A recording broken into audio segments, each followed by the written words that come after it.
Today on the show, I have the great pleasure to welcome Lukas Stricker. Hi, Phil. Thanks for having me here.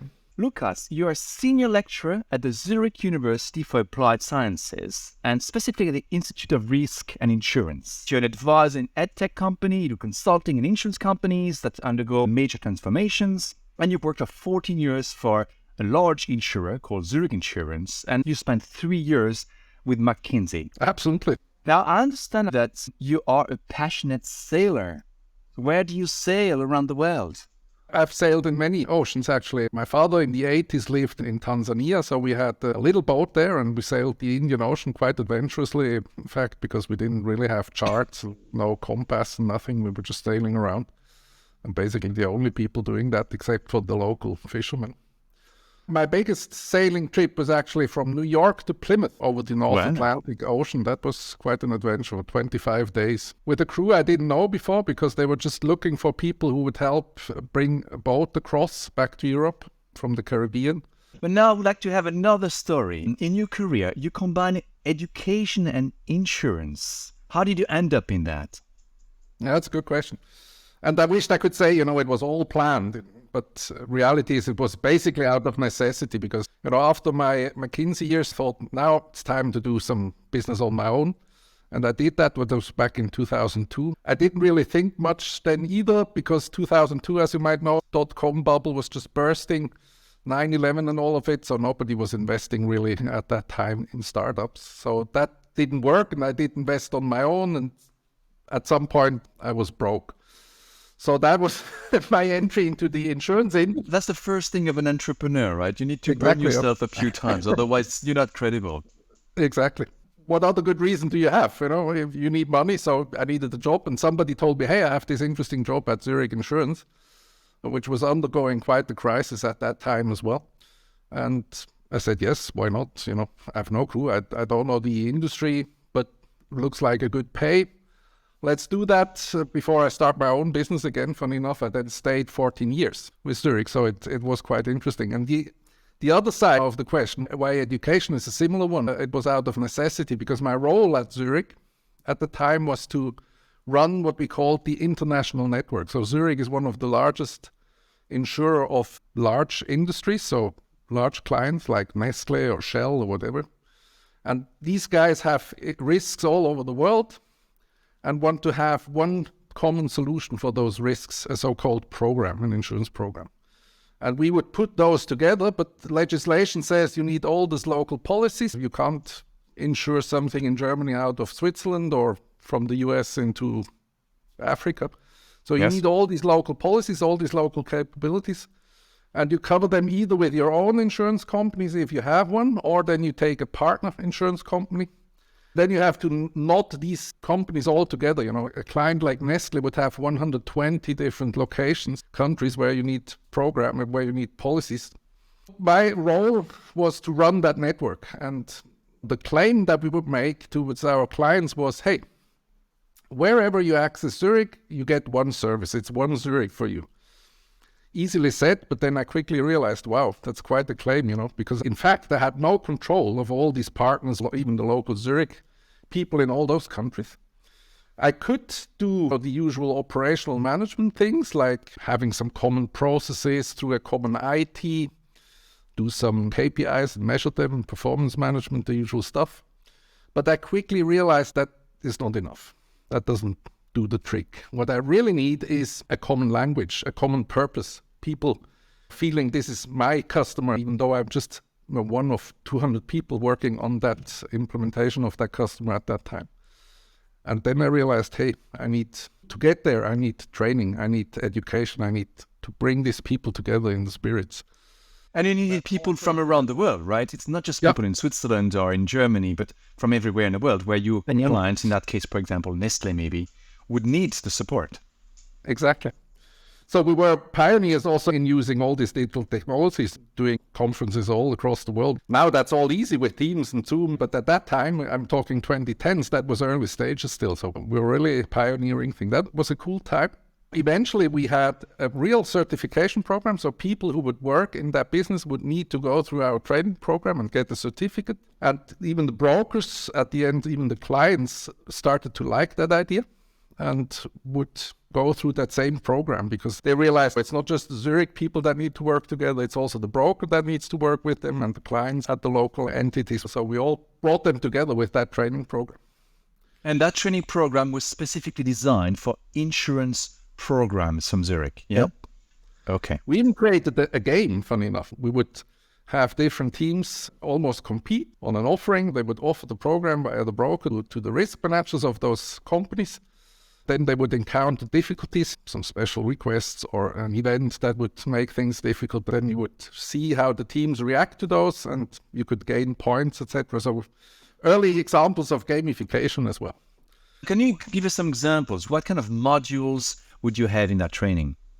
None of us were really education specialists at the time. We were insurance guys. But we realized it's important that, by the way, that's lesson number one I really learned from that time is if you do a training, know why you do it. Understand the business reason you're doing. So having a necessity is actually a good starting point.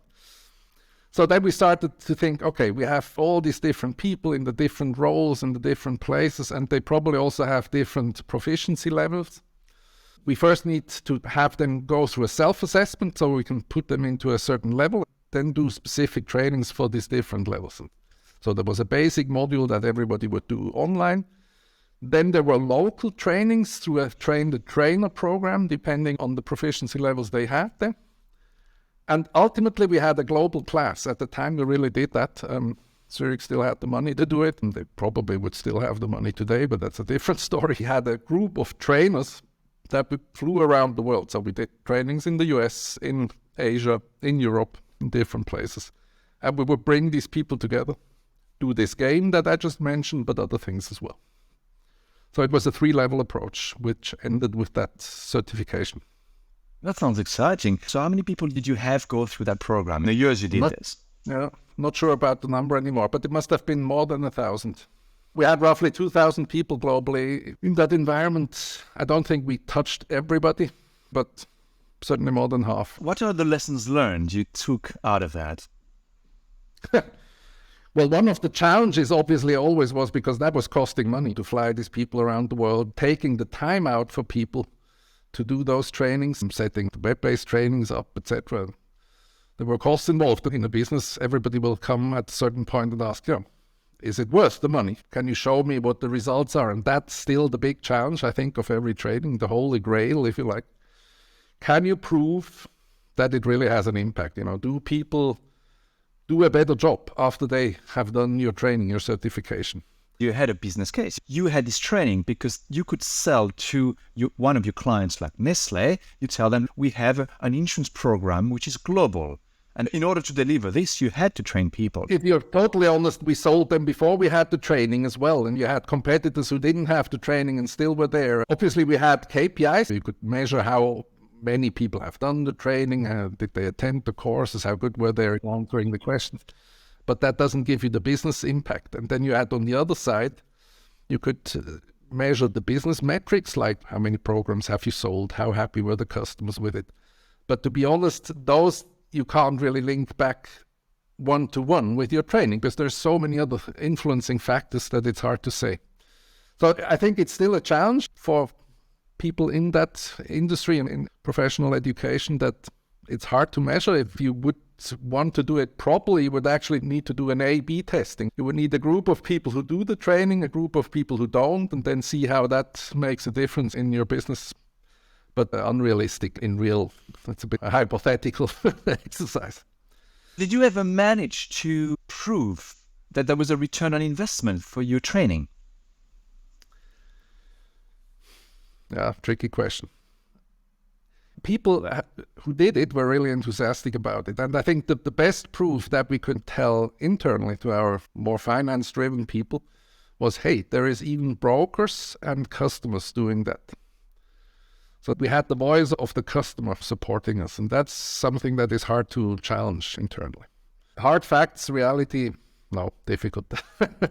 It's the same thing with your kids in the school. You need a certain leap of faith that it's actually worth having that education, having that time spent there. You mentioned a leap of faith, but isn't that difficult, especially if you have to save money at some point? The leap of faith is very difficult for top management when they say, hey, here we have to cut some jobs maybe, And you ask us to make a leap of faith on top of this. Yep, it is. So it's not a surprise that it's, one of those budgets that gets cut first or in the early phases when things get rougher in a business. For how many years did you lead that program? So I was leading that operations unit for 7 years, and we started building it up at the beginning. So I would say it was the last 4 years of it where we run that training. So you do this for all these years, and then one day you wake up and say, I'm going to do something else? Yeah, that's a little bit how I am. Yeah. At some point, after 14 years, with all the excitement we have there and all the successes, I had the feeling I need to do something else again.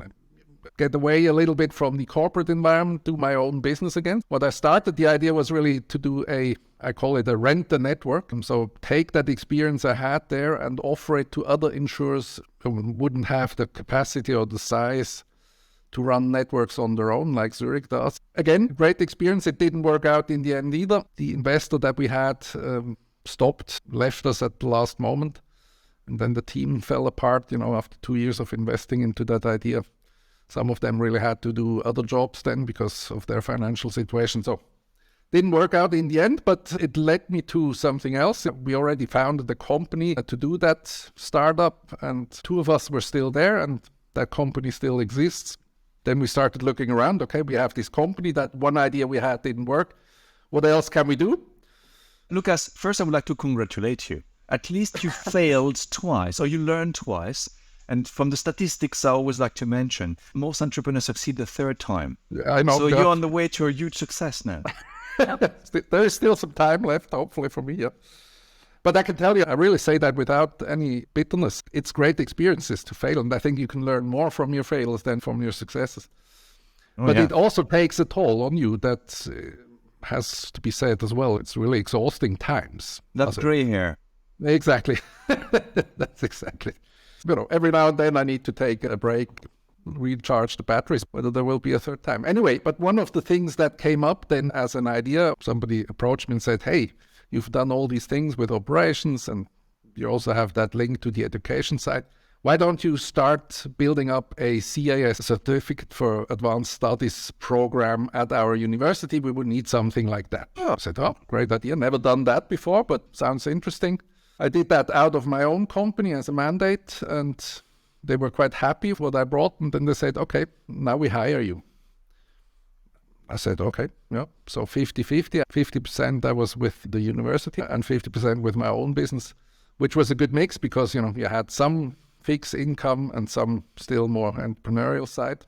So that's how my journey started with the University of Applied Sciences here in Zurich. Again, it's a bit life takes its swings and interesting turns. I've never been a person that really plans his career very much. But it seems to turn out quite well. So now you're leading this further education program for this institute. What do your days look like? Well, it's an interesting, you would think you're mostly a teacher at the university, but obviously you also are a researcher because that's expected. You need to bring in new knowledge also to the students. But then you're also quite an entrepreneur, funny enough, because most parts of our finances are not given by the state. We really have to acquire them.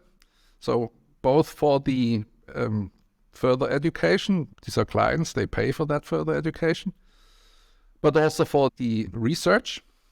And then we also do some services. So industries can approach us and have with a specific project, can you help us with your expertise there and there? And then we sell those expertise. So you're also a salesperson at the same time. You're really out in the market dealing with all these companies that have interests around the topic of insurance and risk. That's great. There you combine really all the skills you gathered in all these years, right? The insurance understanding, the education, and the entrepreneurship. So that's Lukas. Yeah, in a way it is. That's why I'm actually very happy I am at the moment. It really triggers a lot of the abilities I could gather through my life. So how does the education landscape look like for insurance professionals? What's your assessment there? Yeah, interesting question. And it's a little bit of a surprise. I mean, there's a couple of things coming together. One thing is Switzerland's always a bit different to most other countries. That's why we love it too, right? Sometimes for good reasons, sometimes maybe for less good reason. But But also in this area, we are a bit different. So one is obviously this apprenticeship system. So let me give you a couple of numbers, just a few that we can put things into perspective. There's about 50,000 people working in the private insurance industry in Switzerland. They're accounting for about some more than 5% of the gross domestic product. And there's about 2,000 young people joining that industry every year. Of those 2,000 young people joining that industry, there's about 2/3 that do this apprenticeship model. So for all non-Swiss people, maybe a quick explanation. It can sound strange to many people, but most people in Switzerland, when they're about 15, when the mandatory school time is over, they start working with a company, but not full-time. It's about 50% of their time they're working in that company, and the other 50% they do accompanying schools that are typically organized around those professions that you're going to. So it's an early start of most people in real jobs in a protected environment, and they're still learning. That's the foundation of how Switzerland does education generally, not just in the insurance industry. And that's fantastic, I think, because then you really get to know what your future life might look like. Exactly. And it also leads to one of the lowest youth unemployment rates, because it's not very expensive when you're 15. You don't earn that much yet. You don't need to earn that much yet. You still live at home, etc. But then you're already in a company, and if that company likes you, and typically they do after a couple of years, they will just hire you when you're 18. And you're not there with a lot of studies and degrees and no clue about how the business works, and nobody knows you in the company world. So it's a good start, easy start. So 2/3 of those 2,000 do exactly that. Then there's a few that do other schools and join about when they're 18 or 20. And typically there's then a few people that do specific insurance training. They become an insurance professional, if you like. And the organization that does that training is actually an association of insurance associations. So the insurance association, then there is an association of the brokers, there is a specific association of the general agents in Switzerland, etc. And they've come together and said, no, what we need to jointly organize an insurance training program that is approved by the state authorities. And there is, I think, about 100 people doing that every year. And the last piece of education here, what we offer at the University of Applied Science, which is, on the one hand, a bachelor degree. It's an economics, a general administration study with a specific deep dive into risk and insurance. It's a bachelor program of 2 years if you're doing it full-time, or 3 years if you're doing it part-time. So most of the students we have are also already in jobs. They study that part-time. The interesting thing is it's only about 20 people that do that every year. Oh, that's 20. Not very much, actually. If you think about 50,000 people in the industry, it's not very much. The other thing we have is then in the further education, where I'm responsible, which is the Master of Advanced Studies, the MAS. And there we also have about 20 people every year. How come there are so few people taking the path to educate themselves or to train themselves in the insurance industry? That's really the key question that is puzzling me a little bit. Especially if you think about the fact that the insurance industry is really in a state of transformation. So you would think there is a need for an upskilling. I mean, the system I described really has advantages, It leads to a relatively high level of proficiency in the industry. People who work in the industry really have gone through, they lived in the industry. They absorbed the knowledge of other people in the industry. But the danger is it's a bit an internal system. It replicates what it knows, because you're basically trained by people who are in the industry already. But at the same time, they develop the habit of learning as it comes, right? So they are used to informal learning rather than formal learning. That might be also one of the reasons. Which is a modern way of doing things. It also leads to a culture where you have the feeling as a professional in insurance that you have to share that knowledge with the youngest that come, because that's basically the way people learn. That's a good basis, but I think there is more need now for an upskilling and for external inspiration or elements that come in, because otherwise you start to replicate, you start to get to that saying, yeah, okay, this new thing is nice, but we've never done it that way. Let's do it the way we've done it all the time. And that can be a danger, I think, over time. So what can be done about it? Like, are you going to make some advertising, or how do you change this and lead more young people to come and join formal education insurance? So that's the big topic I have now, and I'm actually recruiting a person as we speak to do exactly that, more marketing, which is a bit a new thing for us as a university as well. You know, you're typically used to the fact that people just come and they assign themselves to programs, and wonderful. You don't need to go out that much, but we realize we need to do that more. How are you going to reach them? Are you going to go on TikTok, Instagram, LinkedIn? What's your strategy? That's exactly the point. I will be LinkedIn, definitely. TikTok, I'm not so used to yet. I probably have to learn from my son. But absolutely, that's where we need to pick them up. But also very physically, we go into the companies, talk to our alumni, because we have them, and they typically have a good experience and a good opinion about us. They should become our ambassadors and spread the word in their companies. Hey, I've done that, MAS program. It really helped me. It helped me personally. It helped me in my career. Why don't you do that as well? Looking at where you are in your career at the moment. So that kind of message needs to go around.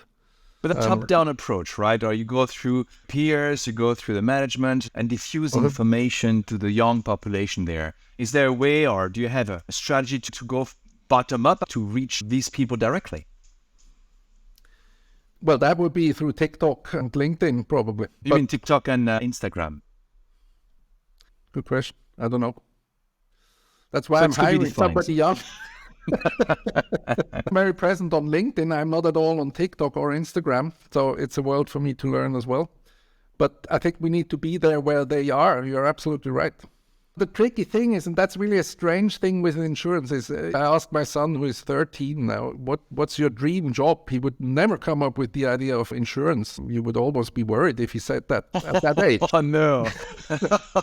Well, that's terrible. Look, I understand what you say, but why would insurance not have fans? Why would insurance not be something fascinating? Yep. Why not? And that's really an interesting question. And I went to that exact experience. I never thought of insurance. Then I came into it, and then I was really fascinated. Why is it fascinating? Because it has an interesting combination. You have this element of very scientific, statistical. You start to predict the future from data from the past. It has a very scientific, interesting aspect. But then it also has a very warm human aspect, because you're dealing with, things that happen to people, and you try to restore their lives, to do good to them. The whole idea of insurance is actually a very social one, that you start to share risk, that enables people to continue with their lives after something bad happened. So it has these really both aspects, and it also has an interesting collection of people. You have mathematicians, you have very practical people, because risk is really everywhere in your life. It's in mobility, it's in your home, it's when you travel, finances, everywhere there is risk, and you need specialists in all those different areas. And you have an interesting collection of people in an insurance company, which makes it interesting as well. Yeah, so we did an interview not such a long time ago with a German insurance company, and they were explaining to us that they actually have veterinarians, they have pilots, they have all the very, very exciting types of jobs also there to, as you said, assess the risk. So it can be very exciting, and you protect people, and you protect the people they love and the things they like. So it's quite absolutely the message that we want to get across, to the young people. Don't think of insurance as boring and as one of those things that just, because being part of the finance industry, there's sometimes this image that we just think about money and that's it. We want to maximize profit, end of the story. Yes, there is that side to it as well. We're in business, but there is the other side of really helping people, and that gives you a lot of purpose, which is good. Some time ago, I put a post online. It was a survey, and I said, do you think that insurance companies can have fans? Like in the luxury world, some people are fans of bags, of different things. And quite a few people said, of course not. Some of them sent me a message saying, no, this is not possible. You cannot have fans in the insurance industry. In our team, we have a different point of view on that. It could well be that you are fascinated about insurance and insurance companies. You're perfectly right. And that's where we should go to. And I think that's part of the program. Whether I can really change the image of the entire industry globally, I doubt it, but at least in Switzerland and for the people we can reach here, that's the idea. People should think when they're relatively young of that industry as an interesting place to go, as a place where you do something meaningful for the world. You spoke about a transformation of the insurance industry, and you work with that too. And there's a lot going on now. So what's your take on one of my pet topics, the metaverse, the blockchain, artificial intelligence? I have the feeling sometimes that the insurance industry is looking at it, but blockchain, yes. What's your take on that? How do they react? I think given that risk is really everywhere and it's a relatively complex topic and a very individual topic. So the trouble with digitalization, to take that broad word for all these aspects that you just mentioned with insurance, is really you need these technologies to be quite advanced already so that they can really make an impact in insurance. It's much easier to digitalize something that is more standard and more physical as a product than this very fluffy thing called risk. That's really where we are at the moment. I think that's really a transformational time because all these technologies, and just take Chat GPT as an example, how long have we been talking about artificial intelligence? It's also 50 years in the meantime. Yes. And it did work for certain things, but for the requirements of an insurance industry, it wasn't good enough yet. But now it starts to be good enough to have a real impact. And then it starts to be transformational, really in terms of how you do the business and not just implementing a tool into certain business processes. I think the potential for blockchain is big for the insurance industry. We're doing contracts, and smart contracts would be very clever, and there is always a lot of parties involved. So you have all the elements that you need to make a blockchain interesting, and you have that whole trust issue, which is also an element that the blockchain can solve. But I think the early stages, if I just look around, in reality, there's not that many blockchains really active in the insurance industry. I've seen some in the reinsurance industry space, funny enough, but that doesn't mean it won't come. The technology just needs a little bit more of maturity before it really can impact the insurance industry. That's, I think, the same true here. And probably for the metaverse, it will take even a longer time perspective. But also there, eventually will be interesting if most of your assets are virtual in the end. Your risks will also be there. You mentioned the metaverse now here. You as head of a training program, a global training program for large clients, would you use the metaverse for training? I haven't thought of that. To be honest, at the moment, not sure.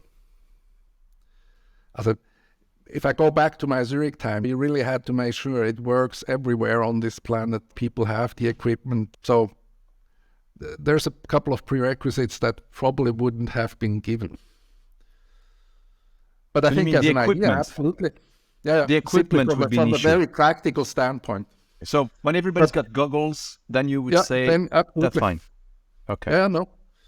I could also imagine one of the things that I'm not an expert at all there, but if you have your avatars around the world, you have another you being interactive.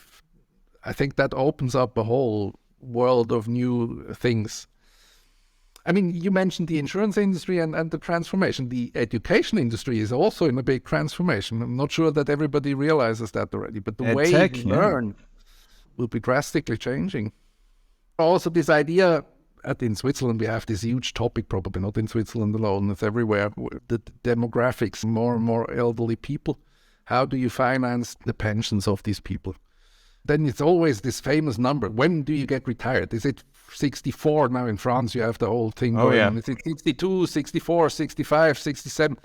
In a way, it's a strange discussion, isn't it? It's this picture of a career where you have a period where you learn, then you have a period when you work, and then you have a period where you're retired. But is that the reality still, or is it much more fluid? And you have to learn throughout your whole life, and there is moments where you work throughout your life. If you think about digitalization, people always think it's the technology that makes the change, but it's not the technology itself. It's how we use it that makes a big difference, and how it affects the way we live, the way we interact with other people, the way we have relationships. It's not the technology in itself. How do we use the technology? How do we interact with people? Would you have some ideas on use cases for training in the insurance industry in the metaverse? I haven't prepared for that. You need some surprises, otherwise it's going to be boring. I have a couple of ideas. I'm not sure they apply to any insurance industry, but you mentioned the EdTech I was in for a certain time. And there we had that interesting idea, there is many jobs where you need to perform tasks. So take the medicine. Before you can do a knee surgery, you need to watch somebody who knows it already for 200 times, and then you can accompany them a little bit for 200 times, and then only then, also for good reasons, you're allowed to do it yourself. And that's very difficult in an environment where you always have to test those things with real humans. And these people, before they are allowed to apply it to a human being, they need to test that and do that 1,000 times. If you could do those things in a virtual reality rather than with human beings, that would be quite a business case. And if you can apply that to all kinds of maintenance work in industries where, or even in catastrophe situations, where you could instruct people there, having those glasses on in the reality and say, hey, this is the valve that you need to switch now by 90 degrees to the right, and you can do it right there and then. So in this sense, I see a lot of impact in the insurance industry. There are certainly things you could do. But basically, it's about assessing risks before and claims. There you go. That's like a power plant looking at the risk and trying to mitigate it. So that could be very concrete. It's not just figures. You're right. So with risk engineering, could use that, and then in the claims situation, assessing the risk, but also during the damage period, if it can help somebody. Yeah. All right, Lukas, thank you very much for this great discussion. It's been a pleasure having you on the show today, and all the best with your program. I hope you will help a lot of young people get passionate about the insurance industry. Perfect. Thanks a lot. All right, take care. Ciao. Great pleasure. Ciao.